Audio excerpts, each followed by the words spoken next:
He was 29 years old, a registered nurse, a college graduate, the youngest son in a family that had done everything they could for him.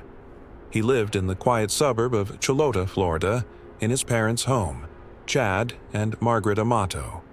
By every outward appearance, this was a normal family. On January 25, 2019, Cody Amato's co-workers at the hospital realized he hadn't shown up for his shift. Cody hadn't missed a single shift in 5 years. They called the police and asked for a welfare check at the Amato residence. When officers arrived, the house was silent. No one came to the door. They forced their way inside. They found 3 people, dead.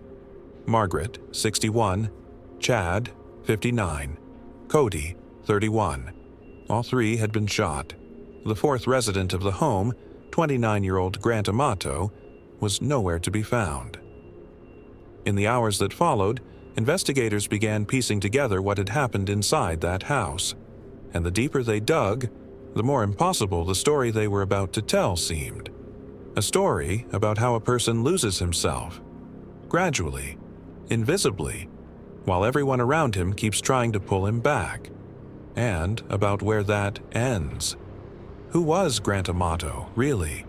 And how long had he been hiding it?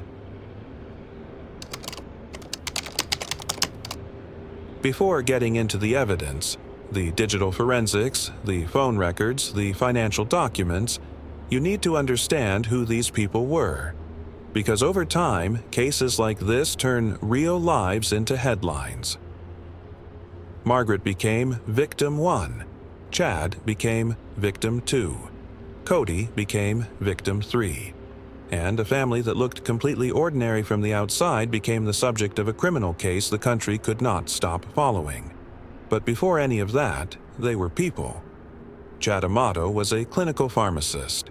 Margaret held a senior operations manager position. These were people with established lives, careers, goals. People who had invested deeply in their children.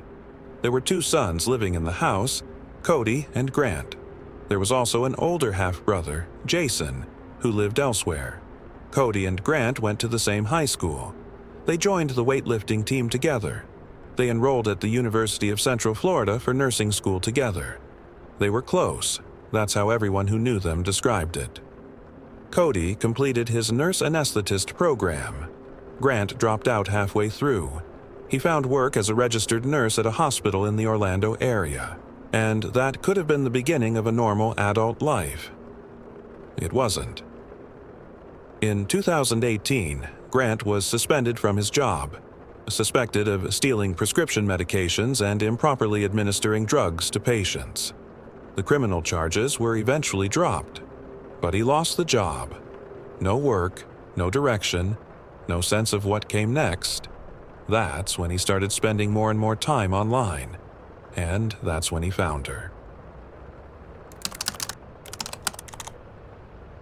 Her name was Silvia Venceslavova, a Bulgarian model who performed online under the alias Sylvie or Adi Sweet. Grant started engaging with her through a live streaming platform.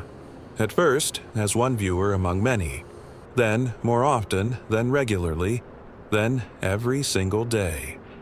Years later, from prison, Grant described the relationship this way. My connection with Sylvie was like a buoy in the ocean. I was failing at everything. Lost my career. Lost my family's trust. Lost my path. She didn't know about the dark side of my life. With her, I could just exist. That matters. Not because it's an excuse. It isn't an excuse. But because it explains the mechanics of what happened next. Grant wasn't just watching, he was paying. A lot. Investigators would later establish the total, over $200,000. Money he didn't have. So the stealing began. First, small amounts from the household budget. Then, withdrawals from his parents' credit cards. Then, his father's retirement savings. Then, loans taken out in his brother Cody's name, without Cody's knowledge. Chad and Margaret didn't realize what was happening right away. When they did what people do when they're trying to save their child.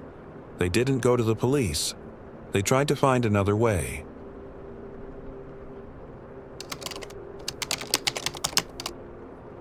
First, they sent Grant to live with his Aunt Donna. The idea was that a change of environment would help. That distance from the computer, from his room, from all of it, would change something. He started stealing from her, too. Chad and Margaret convinced their sister not to press charges. They took their son back. In December 2018, they drove him to a rehabilitation center, a specialist facility for people with internet addiction. They did what parents do when they haven't given up yet. He was there for a week, then he came home. The conditions of his return were clearly laid out. No contact with Sylvie, get a job, hand over his guns, attend therapy. This wasn't an ultimatum delivered in a doorway. It was a conversation between people who still believed their son was capable of choosing a different path. A few days passed. Chad picked up Margaret's phone and found that Grant had used it to message Sylvie, secretly, while his parents thought everything was under control. That was the moment everything broke. Not the thefts, not the rehab, not the $200,000, but this, one small specific betrayal. After everything the family had done, after they looked the other way when he stole from his aunt, after the rehabilitation center, after they gave him yet another chance to come home. Chad said, "Enough, pack your things." On January 23, 2019, Grant left the house. He would later say he felt rejected, that his family had chosen rules over him. But there is another version of what was happening in his head in those hours. A version that his actions the following day suggest more clearly. He didn't go far. He stayed somewhere nearby. On January 24th, he came back to the house. And on the morning of the 25th, Cody's co-workers called the police.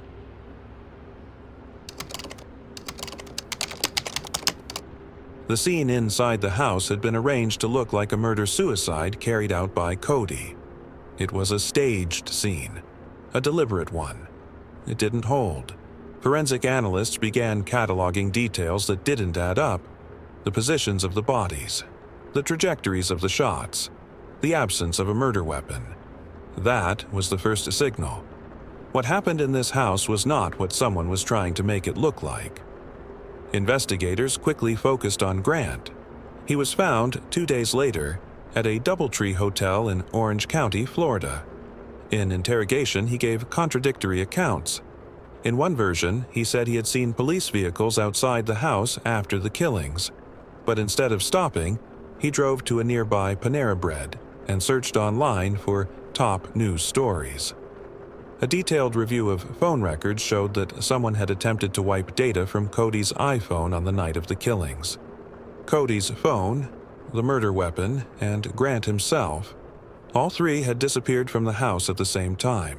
The prosecutor would say at trial, "That is not a coincidence." The financial picture investigators assembled was equally clear. Over $200,000 stolen from family members over several months. The father's retirement savings.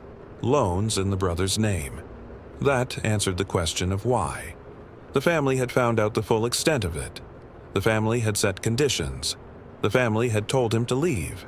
And that, according to the prosecution, was the motive.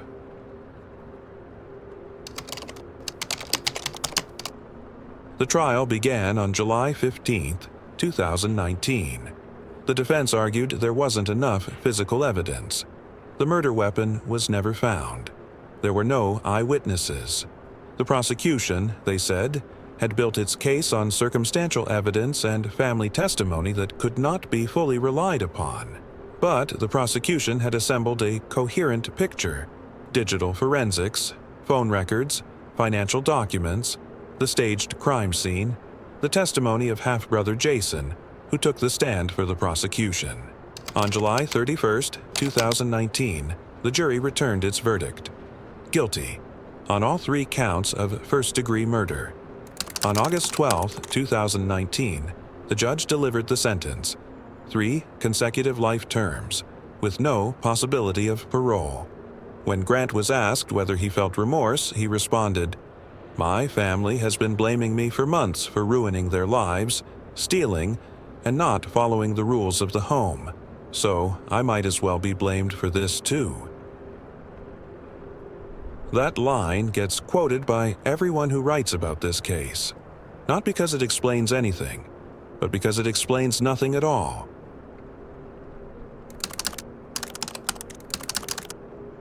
The Grant Amato case started with a welfare check requested by worried co-workers. An investigation followed. A trial followed. A verdict followed. But that's not why this case stays with you. It became unforgettable for something else, for the scale of the deception one person maintained inside his own family. Months. Theft after theft. Lie after lie. While the family, instead of going to the police, kept trying to help him. That's the uncomfortable part of this story. The Amato family wasn't naive. They saw what was happening. They took real steps: a rehabilitation center, strict conditions for returning home, hard conversations. And they kept him close anyway, because he was their son, their brother. That decision, to stay connected, to give one more chance to not go all the way, cost them their lives. And that isn't a judgment. It's just something very difficult to sit with. In 2024, the docuseries Control + Alt + Desire premiered on Paramount+. Director Colin Archdeacon spent 4 years filming and talking with Grant in prison. Grant gave extensive interviews. In one of them, for the first time, he acknowledged his involvement. The series raised questions that the guilty verdict doesn't fully close. Questions about internet addiction, when it stops being a habit and becomes a mechanism that rewrites a person's priorities beyond recognition. Questions about how a family, even a deeply loving one, can fail to see how far things have gone. And the question anyone who follows this case closely ends up asking: what was Grant Amato telling himself the whole time? What was making it all feel justified inside his own head? Because his answer, "Might as well blame me for this too," is not an answer. It's a way of not answering. Jason Amato lost his father, his mother, and his brother in a single day. He testified against Grant at trial. He has not gotten back anything he had before January 25, 2019. That's the heaviest part of this case. Not the numbers, not the staged scene, not the internet, but 3 people who kept trying to help, and one person who decided that wasn't enough. If this case stayed with you, let me know what you think in the comments. Do you think internet addiction should be considered a mitigating factor in cases like this? Or is it just another way of shifting responsibility? Subscribe for more deep-dive true crime cases told with full context, key evidence, and the details that actually matter. Stay curious, stay sharp, and I'll see you in the next story.